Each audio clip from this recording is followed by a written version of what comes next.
karga mo, baby. Illegal ka, parking ka, sige. Tulak-tulak ni tata. Wala kang bawi dyan, brods. Pupusin yan.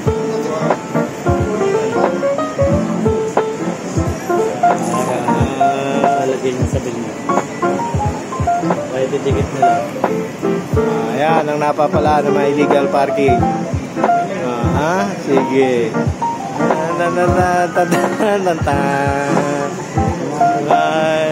Ang magaling eh, hindi pa ayan, bawal ka, sige, ayan ka. Ayan, parada kayo na parada. Walang e-bike, walang motor, pare-pares, bit-bit. Galit si tatang may panulak pa Dalawa, tatlong lang yan. Si tatang na nagwagi.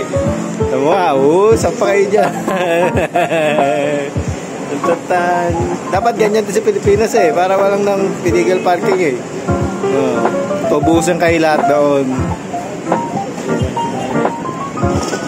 Walang pakiusap. Dalawa na lang.